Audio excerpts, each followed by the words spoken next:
শীতের এই ছুটিতে আমরা এসেছিলাম যমুনা ফিউচার পার্কে বেড়াতে এবং সেখানে গিয়ে দেখলাম ট্রেন গাড়ি চলছে।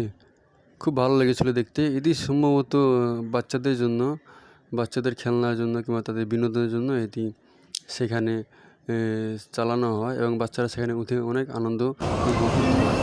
এই যে আমরা দেখতে পাচ্ছি যে ট্রেন গাড়ি চলছে, এখানে মূলত বাচ্চারা যখন উঠে তারা অনেক আনন্দ বা বিনোদন উপভোগ করতে পারে। পাশে দেখলাম আমরা একটি ক্রিসমাস ট্রি। এটি মূলত বড়দিন উপলক্ষে এখানে প্রতিস্থাপন করা হয়েছে। যেমনভাবে প্রতি বছরই এখানে সেটি সাজানো হয়। এবং আমরা দেখছি বিশাল এক শপিং মল, যেখানে দেশি বিদেশি সব জিনিসপত্র পাওয়া যায়। তবে আগের তুলনায় এখানে অনেক ভিড় কম দেখেছিলাম। গতবার যখন এখানে এসেছিলাম তখন অনেক ভিড় দেখেছিলাম।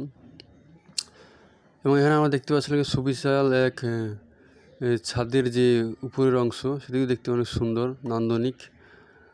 এবং এটি দেখতে বিশাল এক শপিং মল, যেটি এশিয়ার তৃতীয় বৃহত্তম নাকি শিওর না, ওরকমই আর কি। এই ক্রিসমাস ট্রিতে আবার দেখা যায় আমরা নিচে নেমেছিলাম, নিচে নেমে দেখেছিলাম যে কত এক বড় ক্রিসমাস ট্রি। এটি এবারকার লাল কাপড় দিয়ে সাজানো হয়েছে। গতবারে দেখেছিলাম সবুজ কাপড় দিয়ে সাজানো হয়েছিল। গত বছরও যখন আমরা এসেছিলাম তখন এই সবুজ কাপড় মোড়ানো দেখেছিলাম।